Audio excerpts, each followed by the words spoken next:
Real Madrid get the win over Barcelona 3-2. Yeah, you probably expect me to come in and have my head down and be crying and shouting about things, but I've got a bit of a smile on my face. I think there's a lot to be excited about. I think we've got a very bright future, and from the looks of this match and based off of the performance that I saw, honestly, I don't think I have any complaints. That's a lie. I have some complaints. I definitely have some complaints. We're going to be going over the complaints, but also the positive stuff in today's The Good, the Bad, and the Barca for Real Madrid 3-2 over Barcelona in the semifinal of the Supercopa. Before we continue on with the match review, let me pause and invite you to join the undefeated community. We are here live for all the Barcelona matches. I provide the match commentary. You participate in the chat with Kool-Aid from around the world as we cheer on the Blaugrana. And don't forget to tune in for our live Barcelona news show, Wake Up in Barca, every Monday, Wednesday, and Friday morning, again, right here on the Undefeated channel. Hit the subscribe button to join the Stash Squad. Don't forget to give the video a thumbs up, show your support for the Undefeated channel, and I will see you on the next live stream, my friends. And now back to the good, the bad, and the Barca. All right, folks, getting into the good, the bad, and the Barca. I told you I've got a smile on my face after this match. I admit it never feels good to lose in El Clasico. Getting beat by Madrid is not a nice experience. However, 90%, I would say, of me is feeling excited, feeling optimistic, feeling pretty enthusiastic, and pretty proud of the performance that we saw from Barcelona today. The excitement, the enthusiasm is coming from the fact that we have Pedri, we have Ansu, we have Torres, we have Frankie de Jong, Araujo, all these players coming back from injury.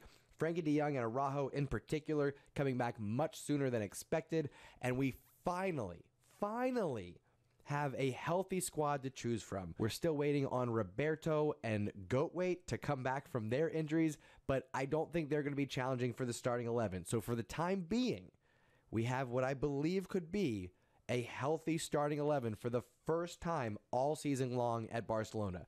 So it is just worth shouting that out. I'm very excited. We're going to talk more specifically about some of the players' performances. And even though I'm very excited to have all of those players back, and I would love to just give the good box to all of them, there's one player that's been sticking around, actually, that has outperformed expectations the last 3 matches or so. Of course, I am talking about Luke de Jong. He gets the good box today.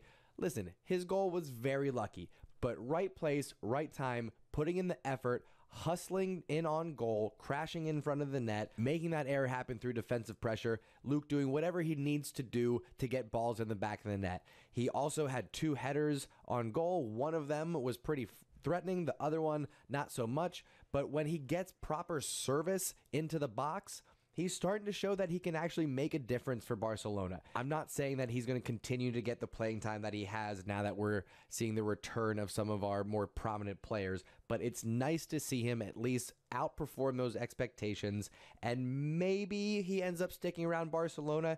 Even if he doesn't, if he ends up moving out somewhere in January, it's nice just on a human level to see him have some success before he moves on. Moving on now to what was bad about this match. I could maybe make the argument that Boosie could get the red box for slipping down for that first goal, not getting back on the counterattack for the third goal. You could make that argument. You could also make an argument for Dani Alves and the lead boots that he was wearing today. I am the biggest Dani Alves fan. He is the best right back to ever play the game, but he was clearly a few steps too slow today. On that first goal, Busquets slipped down. As soon as he slipped, Dani Alves starts running back on defense. He was almost level, if not ahead, of Vinny Jr., who then starts running in, gets behind Araujo because Araujo was not paying him as much attention, but even though Dani Alves had the head start, could not get anywhere near Vinny Jr. to stop that goal. Araujo, had he been paying attention, had he had the experience and the instinct that Dani Alves had, that goal would not have happened. Araujo would have made it back in time. I digress. Dani Alves is not going to make it in the red box. He just missed out. Maybe it was my love for him. The final near miss for the red box today is Abde, who basically just put his head down and dribbled anytime he got on the ball. I've talked about his poor decision making in the past. I don't think he is doing himself any favors right now, and his stock just continued to drop every time he was on the ball today. Even with that performance from Abde, he narrowly misses out on the red box. You know who does go in the bad box? Dembele. All right? Am I picking on him a little bit here because of this whole contract issue? Maybe a little bit. But if you watch the match, first half, great effort offensively and defensively. In fact, I believe I even made the comment, this is the best defense that we are seeing from Dembele. But if you look at the replay of the second and third goals, a lot could be said about Dembele not getting back and marking. In the second goal in particular, Carvajal wide open to pick up that rebound because Dembele did not get back and mark him. On the third goal, counterattack starts because Dembele loses the ball and then he throws his hands up, made no effort to try to win the ball back, had no intention of running back to try to stop the counterattack. Again, I'm probably picking on him a little bit, but if you're following the drama around his contract, he wants to be the man. He wants to be the guy. Well, Dembele, you're not there yet. You are nowhere near being the guy that doesn't have to play defense. Everybody has to play their part. And if you look at what was going on late in the match, we had attacking options coming on that had the fresh legs that should be saved for the attack. In my opinion, and I want the thoughts of people who have also played the game, when you're tired, it's easier to defend than it is to attack. Because tired legs, all you got to do is get a foot on the ball defensively and you're okay. But attacking, when you need precision, when you need to get a cross in, when you need to get the accurate shot, tired legs really weigh you down. When you have substitutions come on that are meant to bolster the attack, you have the other attacking players that have to shift to a more defensive mindset. Dembele, he basically just threw in the towel late in the match on the defensive side. So for those reasons, you get in the bad box, Dembele. Get in the box. Getting back to the positives, because like I said, I'm mostly feeling good about this match. The Barca box goes to the young Pedri, who made his return today, came on at halftime, made an immediate impact. Almost scored. He was just wide left of the target. Almost got an assist to Dembele. It was honestly just good recovery from the defense.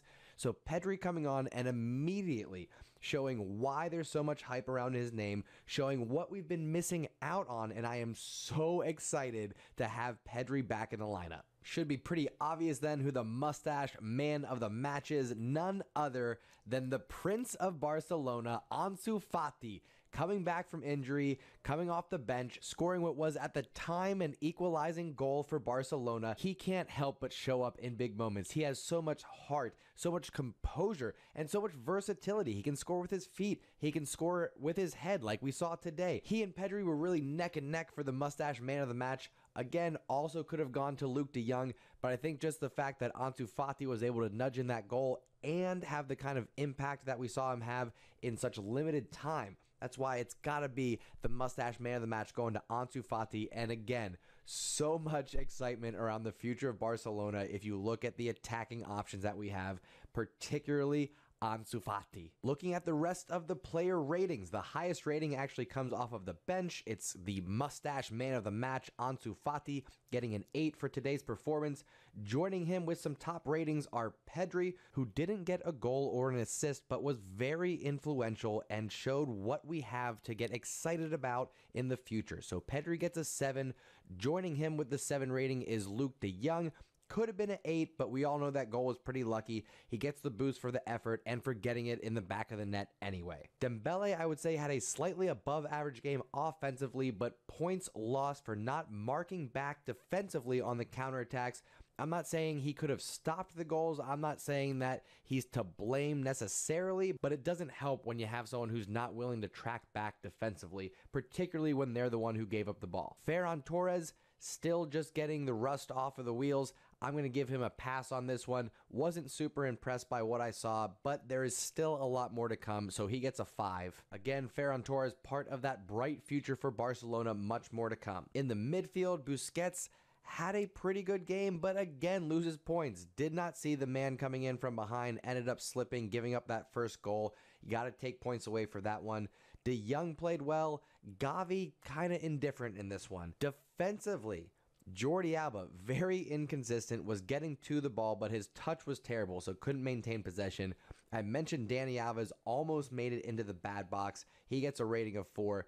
PK, I know that we gave up 3 goals, so it's tough to say that anyone defensively had a good performance, but PK for most of the second half had Benzema in his pocket. He was really shutting him down, particularly after we switched to a 3-back. Araujo, however, definitely had his problems. I know he had his hands full. I know this was a big occasion, but Benzema beat him, put one off the post, and you gotta say, as I mentioned earlier, Araujo, had he been paying more attention, maybe could have tracked back and stopped that first goal from Vinny Jr. Finishing things up between the posts, Ter Stegen, who's been getting a lot of criticism lately, gets a 7 for today's performance. That second goal in particular, huge save, pushes it wide, but then Dembele, not marking Carvajal, falls right to his feet. He's able to play it back in. Unlucky for Ter Stegen. I think he deserved better than the 3 goals that we saw today. That's the player ratings from my perspective. Of course, I want to hear your thoughts. What do you agree with? What do you disagree with? If you would change any of these ratings, who would you change and what would you change the rating to?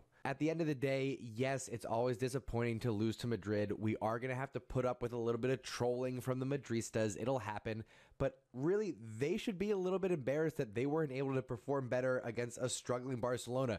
With the amount of players that we had out from injury and illness and them all coming back for this match, it was basically like our first match of the season, and we took the La Liga leaders, Madrid, all the way into extra time. So I'm holding my head up high. I am very proud of the performance.